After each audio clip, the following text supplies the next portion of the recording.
రాజు గారు ఉన్నారు, అంటే శిరీష్ అంటే ఇద్దరు ఒకటే. అక్కడ సునీల్ గారు ఉన్నారు, రెండే ఆఫీసులోనే. ఇప్పుడు కొత్తగా 3 ఆఫీస్ పుట్టింది, మైత్రి ఆఫీస్. ఈ 3 ఆఫీసులే సినిమాలు ఇవ్వాలి. కంటెంట్ సినిమా వేయాల్సింది ఎవరు? ఎగ్జిబిటర్లు. సగం లీజు వీళ్ళకు ఉన్నాయి, సగం లీజు వాళ్ళకు ఉన్నాయి, కొన్ని లీజు చిన్న చిన్న వాళ్ళకు ఉన్నాయి. మీది ఎక్కడ ఓనర్లు పుట్టుకొచ్చారు? ఓనర్లు ఎక్కడున్నారు? మొత్తం టోటల్గా థియేటర్లు అన్నింటిలో ఒకటి మల్టీప్లెక్స్లు, ఒకటి వచ్చి 35% మల్టీప్లెక్స్, 30% వచ్చి శిరీష్ గారు, 30% వచ్చి సునీల్ గారు. మేబీ అటు ఇటు పర్సెంట్లు తక్కువ వచ్చు. ఒక 5% 10% ఓనర్స్ ఉన్నారు. ఈ ఓనర్స్ అసోసియేషన్ ఎలా రన్ అవుతుంది? ఎక్కడ ఒప్పుకుంటారు? మేమేమంటున్నామంటే, మీరు ఒక విడ్డూరంగా ఉంది.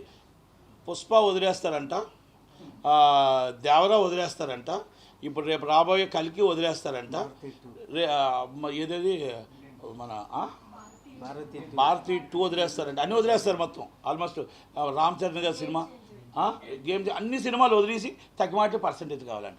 అసలు తీసేస్తే ఏముందయ్యా సినిమాలు? ఇంకా అయ్యే కదా సినిమాలు ఉండేవి. అంటే మీరు విడ్డూరంగా ఉంది. ఇటు శిరీష్ గారికి మీరు చెడ్డ అవ్వకూడదు, సునీల్ గారికి చెడ్డ అవ్వకూడదు. సార్ మేము అసోసియేషన్ పెట్టాం, మేము ప్రెస్ మీట్ పెట్టాం, ప్రెస్ వాళ్ళకి మేము చెప్పాము, చూసారా ఎంత చక్కగా చెప్పాము అన్నట్టు ఉంది ఇది కదా.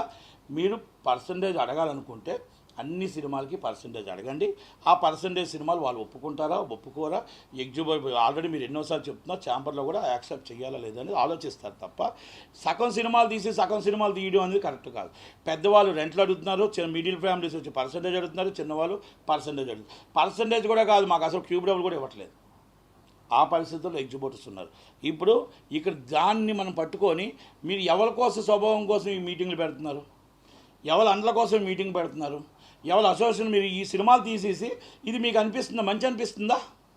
సినిమాలు అన్నీ తీసి మీరు పర్సంటేజ్, మా పర్సంటేజ్ ఇవ్వండి అని ఆ పర్సంటేజ్ సిస్టమ్ పెడితే ఎందుకు ఒప్పుకుంటారు? ఏం ఒప్పుకుంటారు?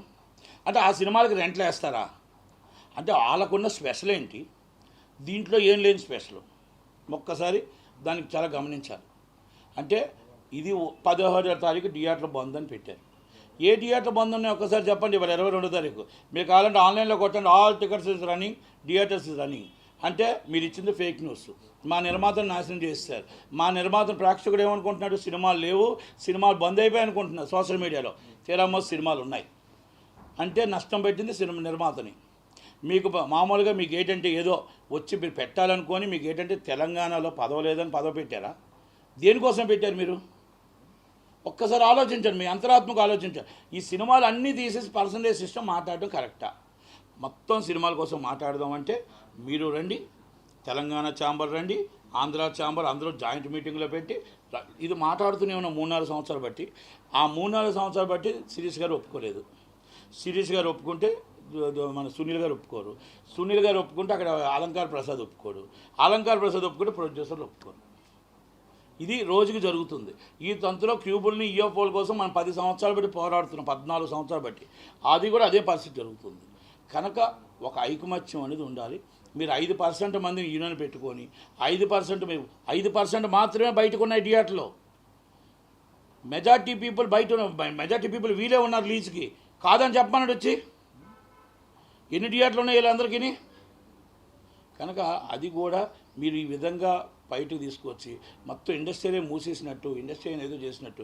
ఇప్పుడు సోషల్ మీడియా కూడా కొంచెం ఖాళీగా ఉంది, ఎందుకంటే ఎలక్షన్ అయిపోయింది కాబట్టి కొంచెం ఖాళీగా ఉంది. కాబట్టి సోషల్ మీడియాలో మొత్తం టోటల్ సినిమా వాళ్ళంటే కొంచెం హైప్ ఉంది కాబట్టి కొడుతూనే ఉన్నారు.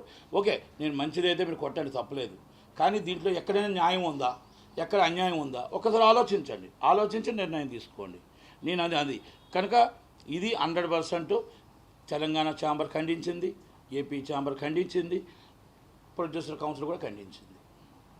అందుకనే మీకు ఎన్నిటికి మూల కారణం ఎఫ్డీసీఏ, ఎన్నిటికి వాడిది ఎఫ్డీసీఏ. నేను మళ్ళీ వెనక్కి తీసుకొని ముందు తీసుకొచ్చినా మనకు ఒక ఇంట్లో తండ్రి లేకపోతే ఎలాగో, తల్లి లేకపోతే ఎలాగో మన పరిస్థితి అలాగే ఉంది. ఇప్పుడు ఎఫ్డీసీ లేకపోతే మాకు ఆంధ్రప్రదేశ్కి ఒక ఎఫ్డీసీ నాయకుడు ఉన్నాడు, ఆయనే పొత్సాని కృష్ణమురళి గారు. ఉదయం లెగిస్తే తిట్టడమే ఆయన ధ్యేయం. కాకపోతే మమ్మల్ని తిట్టడు, ఆయన ఎవరిని తిడతాడు ఆయనకు తెలియదు. కానీ అవార్డులు ఇచ్చేది మాత్రం రోజా గారికి, అంబటి రాంబాబు గారికి ఆలకిస్తాడు. 4 దాకా వాళ్ళకి ఇచ్చాడు. 4 తర్వాత ఈయన పరిస్థితి ఏంటో ఆలోచించుకోవాలి. 2 గన్మ్యాన్లు ఇచ్చారు, ఆ గన్మ్యాన్ లేకపోతే బయటకు రాడు. ఆయన ఎఫ్డీసీ ఈయన ఎవరు పలకరించరు. ఎఫ్డీసీగా ఇటు మా సినిమా ఫీల్డ్కి ఏమీ చేయలేదు, అలాగని ఈయన ఎవరు కూడా రానివ్వరు. అంటే ఇది ఎఫ్డీసీ చైర్మన్ అంటే అటు ఇటు అందరి పరిచయాలతో రిక్వెస్ట్ చేసి మన ఇండస్ట్రీని కాపాడుకోవాలి, మన ఇండస్ట్రీ డెవలప్ అవ్వాలి. ఆ డెవలపింగ్ అవ్వటానికి మన 2 రాష్ట్రాలు అవ్వాలి. రేపు జూన్ 4 తర్వాత ఎఫ్డీసీ చైర్మన్గా సినీ ఇండస్ట్రీకి సంబంధించిన ఏపీలో సినీ ఇండస్ట్రీకి సంబంధించిన వ్యక్తులే వస్తున్నారు. సినీ ఇండస్ట్రీలో మొత్తం టోటల్గా రంగరంగ వైభవంగా స్టూడియోలు కానీ ఇంకోటి కానీ ఏపీలో జరుగుతున్నాయి. సినీ ఇండస్ట్రీకి మళ్ళా ఒక తరం వస్తుంది కనుక సినిమా ఇండస్ట్రీకి సంబంధించిన వాళ్ళు ఎఫ్డీసీ చైర్మన్ ఉంటారు. ఇది లోకేష్ గారు, చంద్రబాబు నాయుడు గారు, పవన్ కళ్యాణ్ గారు మాట ఇచ్చారు. ఆ మాట ప్రకారం వాళ్ళు నిలబెట్టుకుంటారు. Thank you very much. ఇప్పుడు పిన్నెల్లి రామకృష్ణారెడ్డి గారు అంటే boss of the Jaganmohan Reddy, అంటే బాస్ ఏం చెప్తే అదే చేస్తాడు. ఎందుకంటే బోడా ఉమా గారిని, ఇంతకుముందు బుద్ధ వెంకన్న గారిని చంపడానికి ఎంతమంది ప్రయత్నం చేశారో, అక్కడ ఎంత బీభత్సం జరుగుతుందో, ఇప్పుడు 144 సెక్షన్ జరుగుతుందో, దీని అంతటికీ కారణం అక్కడ బాస్ ఉంది జగన్మోహన్ రెడ్డి గారి శిష్యుడే పిన్నెల్లి రామకృష్ణారెడ్డి గారు.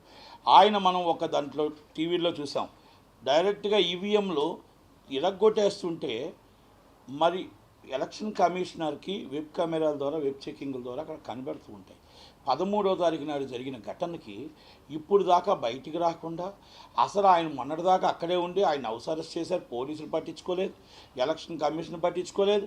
ఆల్రెడీ అక్కడ ఆర్ఓ ఎవరైతే ఉన్నారో, అక్కడ సెక్యూరిటీ ఆఫీసర్ ఎవరైతే ఉన్నారో, ఎందుకు ఇరిగిపోయింది, ఎందుకు ఆ ఓట్లు బయటపడ్డాయి, ఇవన్నీ మీద వివరణ కూడా తీసుకోకుండా 22వ తారీఖు అంటే ఇవాళ 23 అంటే 22 అంటే నిన్న మార్నింగ్ కానీ election commission CEC central election commission సీరియస్గా తీసుకుంటేనే కానీ అరెస్ట్ వారెంట్ జారీ చేయడం, కేసు అవ్వలేదు.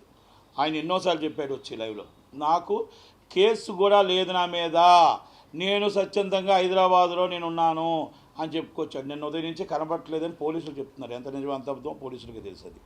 ఎందుకంటే ఇక్కడ మనం ఒకటే చెప్తున్నాం, సమాజంలో మన ప్రజారాజ్యం ప్రజల ప్రకారం ప్రజలు స్వచ్ఛందంగా ఓటు వేయాలని కోరుకుంటప్పుడు ఈ విధంగా ఈ ఘటనలు అనేది కరెక్టా?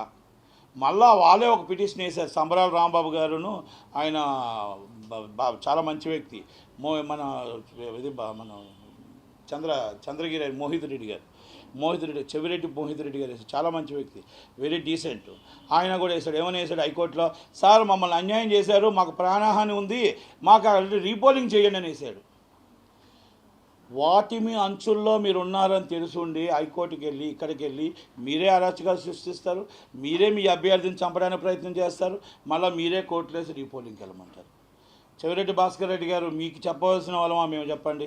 అలాగా ఇవన్నీ కూడా మొత్తం టోటల్గా పల్నాడు అవ్వచ్చు, పిన్నెల్లి రామకృష్ణారెడ్డి గారు అవ్వచ్చు, ఇది అవ్వచ్చు. ఒకప్పుడు రాజారెడ్డి రాజ్యం చూసాం అని చెప్తూ ఉండే